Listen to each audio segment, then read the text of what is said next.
Welcome back. As promise complete circle के managing partner और CEO Gurmeet Chadha अब हमारे साथ जुड़ गए हैं। Gurmeet ji, good afternoon. Markets में काफ़ी स्टॉक्स पर आपसे बात करनी है, लेकिन शुरुआत में करूंगा आज कोटक महिंद्रा बैंक के साथ। क्या व्यू है आपका? ये जो डेवलपमेंट हुई इसको आप किस तरीके से पढ़ रहे हैं?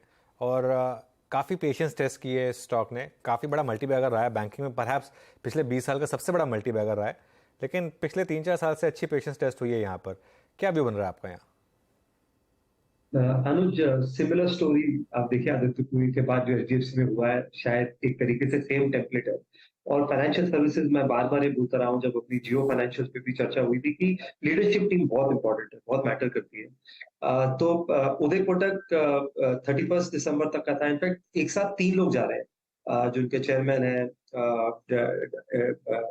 एमडी है, उदय कोटक सर है, 3 लोग हैं दीपक गुप्ता के अलावा। तो जब 3 सीनियर लोग जाते हैं तो थोड़ा सा मार्केट देखना चाहता है कि सक्सेशन प्लानिंग कैसे होगी। हालांकि मिस्टर मनियन और मिस शांति के बीच में शायद कोई एक सक्सेसर बनेगा। 2 नाम उदय उदय उदय कोटक सर ने बोला कि उन्होंने रिकमेंड किया आरबीआई को। तो ये बाजार देखना चाहेगा कि सक्सेशन कैसे प्ले आउट होता है। तो मुझे लगता है तब तक थोड़ा सा कुछ ओवरहैंग कम हुआ है, क्योंकि पहले अगर उन्होंने रिजाइन किया है समय से पहले तो ये सिग्नल जाता है कि वो प्रिपेयर्ड है। लेकिन थोड़ा सा एट्रिशन भी है। अनुज, मेरी काफी सीनियर लोग हैं जिनसे चर्चा हो रही थी, कुछ एट्रिशन भी हुआ है। कुछ सीनियर लोग एल&टी फाइनेंस में गए हैं, कुछ दूसरे बैंक्स में मूव हुए हैं। और जब भी कोई इंटरनली सक्सीड करता है थोड़ा एट्रिशन होता है, बिकॉज काफी कंटेंडर्स होते हैं और पावर इक्वेशन चेंज होती है बैंक। तो वो बाजार देखना चाहेगा। सेकंड, थोड़ा परफॉर्मेंस भी सॉफ्ट रहा है। अगर आप पिछला क्वार्टर लीजिए फॉर एग्जांपल, उनकी loan growth quarter on quarter सिर्फ 2-2.5% के आसपास थी, 17% का ग्रोथ था। और उन्होंने थोड़ा प्रोएक्टिवली लायबिलिटीज को शोर अप करने के लिए एक एक्टिव मनी करके, जिसमें आपका पैसा स्वीप इन हो जाता है सरप्लस एफडी की तरफ, उससे तो थोड़ा सा कॉस्ट ऑफ फंड भी बढ़ेगा और निम पे भी प्रेशर आएगा। हमने देखा वो 20-25 पैसा निम पे उनके प्रेशर आया। तो बाजार ये देखना चाहेगा, क्योंकि एचडीएफसी ने भी लायबिलिटी बहुत बढ़ा दिया है। और एक एक समय था अनुज, जबकि 2 या 3 बैलेंस शीट से अच्छी थी और 20% ग्रो करती थी, तो आपको एक प्रीमियम मिलता था 5 बुक वैल्यू 6 वैल्यू का। अभी सडनली 6-7-8 बैंक्स हैं जिनकी बैलेंस शीट अच्छी हो गई है और वो सेम मैट्रिक्स पे ग्रोथ दे रहे हैं। तो रिलेटिव वैल्यूएशन होता है हमेशा। अगर आपको let's say for example axis bank 2 की बुक वैल्यू पे मिलता है, इट्स सिमिलर, मैं नहीं बोलूंगा कि बिल्कुल सिमिलर है कोटक और एचडीएफसी की तरह, बट रिलेटिवली बेटर है। तो वहां आपको थोड़ा सा आउट परफॉर्मेंस देखेगा। हमने आईसीआईसीआई में वो देखा, रिलेटिव आउट परफॉर्मेंस पिछले 1-2 साल। तो मुझे लगता है थोड़ा कंसोलिडेशन और होगा। बाजार देखना चाहेगा कि नई टीम कैसे आती है और उसका एट्रिशन का क्या इम्पैक्ट। चलिए, दूसरा सवाल भी मेरा बैंकों से रिलेटेड ही है। आईडीएफसी फर्स्ट बैंक, यहाँ पर काफ़ी स्ट्रेंथ है अब। इस पर क्या व्यू होगा गुरमीत? क्योंकि आप थोड़ा सा वैल्यूएशन वाइज भी थोड़ा सा पहला जितना सस्ता नहीं रहा ऑब्वियसली। नहीं, आप काफी हाई वैल्यूएशन पे बोलूंगा मैं, सस्ता तो नहीं बोलूंगा। हम थोड़ा लकी थे Anuj, we entered when mister Vaidyanathan took over. और मैं खुद बैंकर रहा हूं। मैं बिलीव करता हूं कि लीडरशिप टीम जब चेंज होती है, वैद्यनाथन सर के साथ मेरे एक्स बॉस जिन्होंने मुझे हायर किया था सिटी बैंक में, वो मूव किए, उन्होंने रिटेल बैंक हेड किया।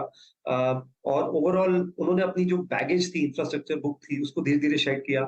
आज रिटेल लोन बुक लगभग 70% है, क्रेडिट कार्ड्स में अच्छा कर रहे हैं, कासा बहुत अच्छा शोरअप किया है। तो एक एक टर्न अराउंड देखा बैलेंस शीट में। फिर हमने देखा कि एक बड़े इन्वेस्टर ने अराउंड 89-90 रुपीज में एंटर किया। तो मुझे लगता है कि अच्छा किया है बैंक, थोड़ा सा मुझे लगता है कंसोलिडेट कर सकता है। बट टर्न अराउंड हुआ है बैंक में, और मार्केट ने टाइम लिया। जब भी बैंक बैंक अच्छा करता है, बाजार 3-4-5 क्वार्टर देखता है कि कंसिस्टेंसी है कि नहीं है। तो मुझे लगता है वहां आईडीएफसी ने अच्छा किया। हमें और भी कुछ छोटे बैंक ऐसे लगते हैं जहां हमें एक थोड़ा सा टर्न अराउंड देखने को मिल रहा है, रिस्क अंडरराइटिंग में, मैनेजमेंट की अप्रोच में, क्लियर जो गाइडेंस है आरओई की तरफ। तो हमें फेडरल बैंक भी अच्छा लगता है। बहुत रिलेटिवली लो वैल्यूएशन है, पिछले 2 क्वार्टर अच्छे गए। तो बाजार देखना चाहेगा कि कैसे बैंक परफॉर्म करेगा। फेड फीना का उनका एनबीएफसी का आईपीओ भी है जो थोड़ा शायद वैल्यू लॉकिंग करेगा। तो अभी क्रेडिट साइकिल अच्छी है अनुज, बट एक एक टाइम आएगा जब आपको एक कॉल लेना पड़ेगा कि क्रेडिट साइकिल टर्न होगा। हमेशा हर 3-4 साल में टर्न होती है। तो उस टाइम पे आपको थोड़ा सा शायद अभी 1-2 क्वार्टर हम अबे हैं, तो अभी अभी for the time being we are still constructive banking को लेकर। ओके गुरमीत, इस वक्त मतलब अगस्त के लोज को मतलब एक फर्म लो बनाने में या फिर कोलैप्स ना करने में एक सबसे बड़ी योगदान बाजार में रही मिड कैप्स की, प्लस निफ्टी आईटी जो कि ऑलमोस्ट अब आज 52 वीक हाई पे ट्रेड कर रहा है। मिड कैप आईटी ने इस बेस बिल्डिंग एक्सरसाइज में पूरा योगदान दिया। बट जो differential versus previous high persist करता है सीएमपी से, वो है large cap IT. But just putting instance of Infosys 1948 का हाई था, अभी 1450 के जोन में। लार्ज कैप आईटी को आप चेस करने के लिए ज़्यादा स्ट्रांगली प्लेस्ड मानते हैं क्या इस वक्त? और हाँ, अगर आप कंफर्टेबल हैं तो कौन कौन से लार्ज कैप आईटी? सो विंदर जी, हमने पोर्टफोलियो में आईटी को रखा है, वेट दिया है। इनफैक्ट हमारे पोर्टफोलियो स्ट्रैटेजी का नाम डिजिटल कंपाउंडर्स है। तो हम, लेकिन हम और पोजीशंस ऐड नहीं कर रहे हैं। थोड़ा हम लकी थे कि हमारे पास केपीआईटी, टाटा एलेक्सी परसिस्टेंट था मिड कैप स्पेस में, तो हमें इतना हर्ट नहीं हुआ आईटी का जो अंडर परफॉर्मेंस रहा। मुझे लगता है एक क्वार्टर और लगेगा, बट जैसा हमने देखा फार्मा और आईटी में बहुत ज्यादा वैल्यू था। और वो जब मार्केट में इंटरेस्ट रेट्स हाई होते हैं, और ये मैं बार बार बोलता हूँ कि वैल्यू थीम्स पे थोड़ा सा फोकस रहता है, क्योंकि बाजार एक रीजनेबल वैल्यूएशन चाहता है, क्योंकि डिस्काउंटिंग रेट बढ़ जाता है। मैं यील्ड गैप मॉडल को बहुत क्लोजली फॉलो करता हूँ, बिलीव भी करता हूँ उसमें। तो मुझे लगता है कि आईटी में एक क्वार्टर और लगेगा। थोड़ा सा मुझे लगता है डील विंस अभी भी सॉफ्ट है, और थोड़ा सा बेटर हुआ है जो हमारी चर्चा हुई है सीनियर मैनेजमेंट से काफी जगह। थोड़ा लेकिन वैल्यूएशन कंफर्ट है, तो हमें एचसीएल और एचसीएल टेक में ज्यादा वैल्यूएशन कंफर्ट लगता है। आज स्टॉक ऊपर भी गया है वर्सेस लेट्स से इन्फोसिस और टीसीएस। मुझे लगता है अभी भी वैल्यूएशन थोड़ा सा हाई जोन में है, और थोड़ा सा मिड कैप आईटी में भी हम नेम स्पेसिफिक फोकस कर रहे हैं। बट मैं वेट अभी बढ़ाऊंगा नहीं, मैं एक क्वार्टर और देखना चाहूंगा, यूएस को थोड़ा स्टेबलाइज होता देखना चाहूंगा। और मे बी जब फेड थोड़ा एक फर्म सिग्नल देगा कि रेट साइकिल हो गई है, they are done with it, तब शायद मैं शायद वेट बढ़ाऊं। फॉर द टाइम बीइंग हम बने हुए हैं, और हम कोई वेट में इंक्रीज नहीं कर रहे हैं वेट को अपना पोर्टफोलियो। रेलवे कंपनियों पर हम कुछ देर पहले चर्चा कर रहे थे, और सुमित हमें बता भी रहे थे कि ऑर्डर फ्लोज में काफी ज्यादा इजाफा देखने को मिला है, जिस तरह से सरकार बड़े पैमाने पर यहाँ पर पैसा खर्च करने वाली है। लेकिन इन स्टॉक्स में आप देखिए, आज मिसाल के तौर पर आईआरएफसी जो अपर सर्किट पर आ चुका है, आरवीएनएल में आज हम देख रहे हैं 12-13% तक की तेजी, और ये एक आउट परफॉर्मर रहा है इस पर्टिकुलर पिछले महीने से अब तक का, और इस पूरे साल में भी आप देखें तो अच्छे खासी कमाई, करीब 128-130%। जो डिफेंस कंपनियों में हो रहा था वो रेलवे कंपनियों में हूबहू हो रहा है। यहाँ पर किस तरह से आप पहले तो क्या पैसा एलोकेटेड है, अप्रोच क्या होगी इस एक तरफा तेजी देखने के बाद, कैसे चुने वो सही मायने में अच्छे वैल्यू वाले स्टॉक्स जहां पर अभी भी प्रॉमिस है तेजी का? हर्षा जी, मैं इनफैक्ट थोड़ा सा कंसर्न हूँ वैल्यूएशंस को लेके रेलवे और डिफेंस की, और थोड़ा बहुत small cap largely as a space अभी भी अच्छे आइडियाज है।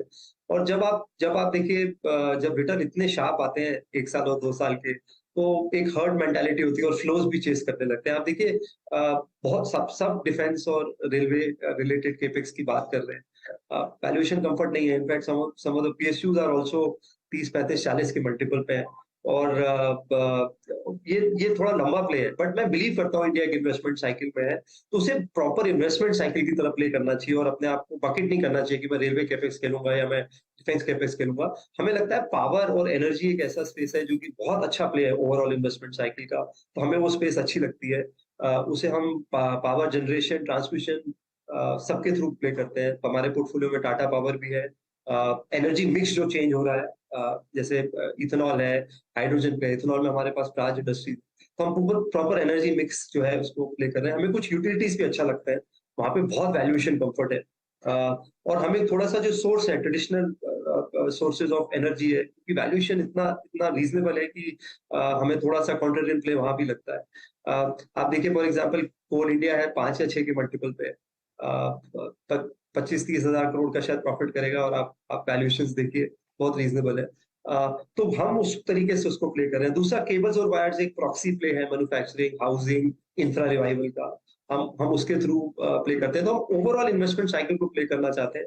मैं capital goods, power, cables and wires, EPC यहाँ पे ज्यादा कंफर्टेबल हूँ वर्सेस डिफेंस या रेलवे कैपेक्स। ओके, सीमेंट आज का sector of the day. Gurmeet, मुझे पता है एसीसी आपको पसंद है, लेकिन इसके अलावा और क्या बेट्स होंगे यहाँ पर? सीमेंट में अनुज? हाँ, सीमेंट में। हाँ जी, तो अनुज, जैसा मैंने बोला कि बहुत टाइम बाद डबल डिजिट वॉल्यूम ग्रोथ देखने को आया है। तो जो लार्जर प्लेयर्स है जिनके पास कैपेसिटी है, बैलेंस शीट स्ट्रांग है, वो अच्छा करेंगे। अल्ट्राटेक, मुझे लगता है will continue to do well. थोड़ा वैल्यूएशन हायर साइड पे पर अच्छा करेगा। हमें कुछ छोटे सीमेंट स्टॉक्स भी अच्छे लगते हैं क्योंकि बहुत ज्यादा रिप्लेसमेंट कॉस्ट के नीचे ट्रेड कर रहे हैं और one of the lowest cost producers भी हैं। जैसे सागर सीमेंट अपने पोर्टफोलियो में ऐड किया था कुछ समय पहले। $45 पर टन की वैल्यूएशन पे मिल रहा था एक क्वार्टर पहले। One of the lowest cost producer है। सही मिक्स है ओपीसी पीपीसी का, ऑलमोस्ट 50-50। एक तरीके का टर्न अराउंड स्टोरी है और हमने देखा भी अंबुजा ने जब सांगी सीमेंट्स लिया तो करीबन करीबन $90 से $100 दिया पर टन का। तो थोड़ा सा क्यों मुझे लग रहा है सेक्टर में कंसोलिडेशन होगा। तो जो भी लो कॉस्ट प्रोड्यूसर्स है, कैप्टिव पावर है जिनके पास फ्यूल एफिशिएंसी है, उनको हो सकता है वो एक्विजिशन टारगेट भी हो तो थोड़ा सा वो प्ले भी आ सकता है। और हमें अंबुजा भी अच्छा लगता है क्योंकि थोड़ा सा ओनरशिप चेंज की वजह से स्टॉक प्रेशर में रहा है। बट दो बड़ी सीमेंट प्लेयर्स के बीच में काफी कंसोलिडेशन हो रहा है। तो अंबुजा भी हमारे रेडार में। ये अकेला शायद अदानी स्टॉक होगा जो हमारे हमारे रेडार में। गुरमीत, एचएफसीज हाउसिंग फाइनेंस कंपनियां कौन कौन सी हैं आपके पास? क्योंकि मैं लीड आपके पोर्टफोलियो से ले रहा हूँ। आई मीन पॉली कैब आप होल्ड कर रहे हैं 1000 से 5220 पे। एस्टेल को देखिए, अभी तक ये वर्टिकल स्विंग या फिर ये तेजी एचएफसीज में ट्रांसलेट नहीं हो पाई है। आपका बिलीव क्या कहता है? एचएफसीज आप लोगों के पास है क्या, या फिर कौन सी ऐड करने का मन है, या फिर क्या ऐड किया आपने? वीरेंद्र जी, हमारे पास होम फर्स्ट है और काफी समय से है। क्योंकि जैसा मैंने बोला वहाँ भी मैनेजमेंट की डिग्री बहुत अच्छी है, बड़े फोकस्ड है, लार्जली साउथ पे ऑपरेट करते हैं। उन्होंने ज्योग्राफीज बड़ी क्लियरली डिफाइन कर रखी है और एचएफसी में उनका रिकवरी भी अच्छा है। जैसे मैंने बोला सरफरोशी एक्ट 15 लाख तक अप्लाई होता है, तो अगर एनपीए होता भी है तो आप पोजीशन लेके एनपी रिकवरी बहुत स्विफ्ट है। उसके अलावा एवरेज टिकट साइज जो होता है वो कम होता है। गवर्नमेंट से थोड़ा सब्सिडी है प्रधानमंत्री योजना में, आवास योजना में। और ये सेगमेंट बैंक्स पोर्टफोलियोज खरीदते हैं, जाना नहीं चाहते वो टियर 3 टियर 4 टाउन्स में, क्योंकि ये प्रायोरिटी सेक्टर लेंडिंग का पार्ट। तो यहाँ पे बैंक्स के साथ आपका डायरेक्ट कॉम्पिटिशन नहीं है, तो होम फर्स्ट है हमारे पोर्टफोलियो में। एचडीएफसी लिमिटेड था, वो बैंक में कन्वर्ट हो गया है, तो हम उसको होल्ड करते हैं। बाकी एचएफसीज पे मैं इतना अभी कंस्ट्रक्टिव नहीं हूँ, क्योंकि मुझे लगता है banks are better suited. Bank ज्यादा अच्छा प्ले है, कॉस्ट ऑफ फंड्स का एडवांटेज है। थोड़ा सा आर्बिट्राज जो था एनबीएफसीज एचएफसीज और बैंक्स का, वो भी पहले से कम हुआ है। कुछ हमें निश एनबीएफसीज अच्छी लगती हैं जिन्होंने अपना एक निश क्रिएट किया है। 5 स्टार है, क्रेडिट एक्सेस, ग्रामीण है, तो ये हमें अच्छी लगती है। और जियो फाइनेंशियल, बिकॉज हम रिलायंस होल्ड करते थे तो हमारे पास है पोर्टफोलियो में, वो बहुत ज्यादा फ्यूचरिस्टिक और डिजिटल लेंडिंग सेक्टर। पिछले 2 हफ्ते में हमने केमिकल्स में एक थोड़ा सा टर्न अराउंड देखा है गुरमीत। स्टॉक्स में रिकवरी आई और कुछ सिग्नल्स आने लगे थे कि कुछ प्रोडक्ट की प्राइसेस में इजाफा देखा जा रहा है और का मार्केट बड़ा है और चाइना से उतना सप्लाई नहीं आ रहा है। आपने कुछ खरीदा है लेटली? सॉरी, मैं थोड़ा वॉइस ब्रेक हो गया। मैं केमिकल्स पर पूछ रही थी, क्या कुछ नया खरीदा है हाल में जो रिकवरी आई है उसके बीच? नया कुछ नहीं ऐड किया है। हमारे पोर्टफोलियो में तीन स्टॉक्स हैं हमारे यूनिवर्स में। टाटा केमिकल है, क्योंकि वहां पे वैल्यूएशन कंफर्ट था। 900 के नीचे के आसपास पे हमने उसमें एक्यूमुलेट किया है। सोडा एश प्राइसेस में इजाफा हुआ है। एग्रोकेमिकल में मुझे लगता है थोड़ा इंप्रूवमेंट देखने को मिलेगा second half of the year. थोड़ा सा गवर्नमेंट का भी फोकस है रूरल इकोनॉमी में। तो सोडा एश अगेन ग्लास का मेन इंग्रेडिएंट है, तो प्रॉक्सी प्ले भी है एक तरीके से हाउसिंग और इंफ्रा का। और टाटा केमिकल अब बैटरी रिलेटेड कॉन्स्टिट्यूएंट्स और केमिकल्स भी बना रहा है, तो वैल्यूएशन कंफर्ट है, अच्छा मैनेजमेंट है, वो है। हमारे पास पीआई इंडस्ट्रीज बहुत समय से है, स्टॉक अब कंसोलिडेट किया है और ये एक ऐसा स्टॉक था जिसने quarter on quarter growth the despite बाकी जो केमिकल स्टॉक्स में था। और ये एक तरीके का सीडीएमओ प्ले है विद इन केमिकल्स। अब थोड़ा फार्मा और बाकी जगह भी डाइवर्सिफाई कर रहे हैं। और दीपक नाइट्राइट है हमारे पास पोर्टफोलियो में, थोड़ा सा वहां भी हमें देखने को मिला है। तो थोड़ा सा फिनॉल प्राइसेस भी आप हैं और फिनॉल स्पेस पे स्पेशली जहाँ पे मार्जिन कंप्रेस हुआ, हमें लगता है कि वहां थोड़ा सा इंप्रूवमेंट आना चाहिए। बट हमने कुछ फ्रेश ऐड नहीं किया इस स्पेस में। गुरमीत, बहुत सारे auto stocks all time high पे हैं। For instance Maruti all time high, M&M all time high, Ashok Leyland all time high. इस बार के नंबर्स में अच्छी चीज़ ये रही, एक तो डोमेस्टिक मार्केट स्ट्रॉन्ग था, प्लस एक्सपोर्ट्स मार्केट ने भी कंट्रीब्यूट करना शुरू कर दिया। आपका कन्विक्शन अभी भी किस ऑटो स्टॉक पे सबसे ज़्यादा है? तो बस पैसेंजर कार्स पे तो हमारा ओवरवेट रहा है शुरू से। तो टाटा मोटर्स और M&M हमें दोनों अच्छा लगता है। M&M में अभी भी वैल्यूएशन कंफर्ट है, 16 के आसपास FY25 ईपीएस पे अवेलेबल है।